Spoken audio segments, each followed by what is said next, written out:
was gonna come on here to be negative, but I've just seen so much negativity. It's time to bring a little positivity. You know what I I mean? like it. I like it. Yeah. So there's two ways this works, and two are actually they could be likely. So the first way is Brock Purdy pans out, and he turns out to be what the Niners think he is, and what I believe he is. I actually do believe he'll turn out to be a great quarterback. Whether he gets hurt or not, that's out of my hand. That's out, you know.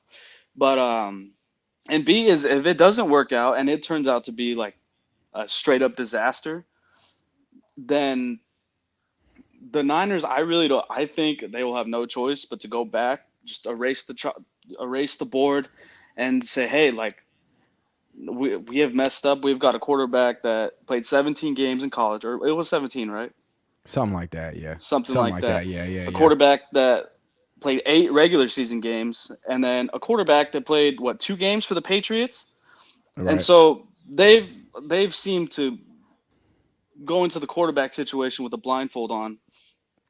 And I really think that they'll have no choice but to like. I know they've had plenty of opportunities, but I think this will be their last opportunity before they really go for someone like a Matt Stafford. I'm not saying Matt Stafford, but someone like him, someone that would be good if they were on a better team, and But that's not Josh, too not to cut expensive. you off, but what's crazy Yeah, is like yeah, the way they've been selling the whole Purdy thing all offseason, or and the Lance thing is like, we really, really want a quarterback on a rookie deal because we're more concerned with keeping this amazing team together than cultivating one special quarterback. Like that's been their attitude the whole time. So if right. they were to fail that way this year and pivot and be like, you know what, we actually want to give Kirk Cousins a fully guaranteed contract, be like, man, what the fuck do you really want to do? Like, what is your philosophy at quarterback?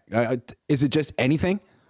Right. Sorry, I got negative. Right. You're trying to be positive. Go, No, Josh. no, no, no. I'm with you, man. And like Yeah, I'm saying, like completely like erase the chalkboard. Like sure, sure. I'm talking like just totally change everything, the way the whole philosophy of the team, because like this is their last straw. Like if the Purdy thing Mm-hmm. doesn't work out, this is legit their last straw. Whether they like it or not, whether they're gonna admit it or not, they're gonna know I deep agree. down that they have to make a lot I of agree. changes. So Yeah. yeah, that's about it, man.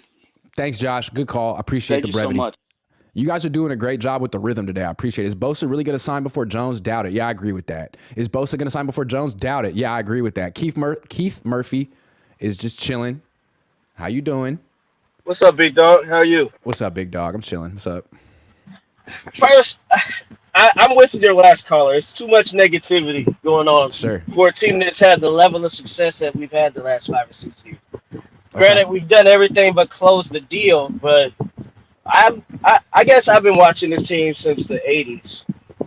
I remember Jim Tomsula. I remember Chip Kelly.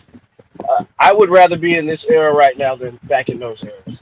So, what did it take for Andy Reid to get fired? Because I'm kind of comparing I Kyle's don't think time they ever here. fired him.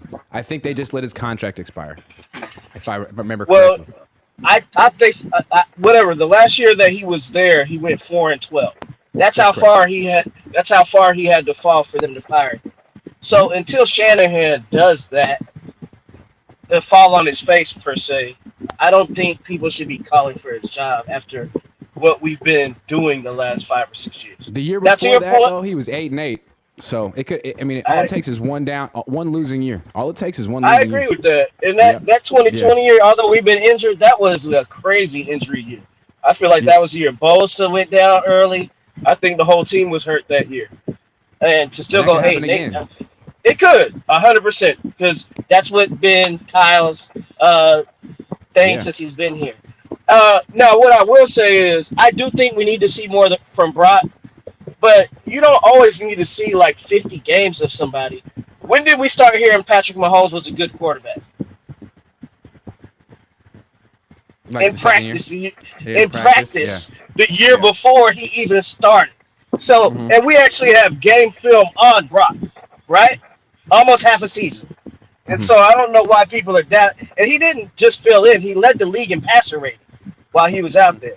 And people say he hasn't seen adversity. That Raiders game was back and forth. That defense did not show up that Raiders game. I think they gave up 35 points to Jarrett Stidham or whoever that was. Mm-hmm. And Brock answered every single drive. Clutch. Mm-hmm. You know? And so I do understand your points on Kyle, though, because Andy Reid didn't trade 3 first-round picks and a third-round pick to move up in the draft.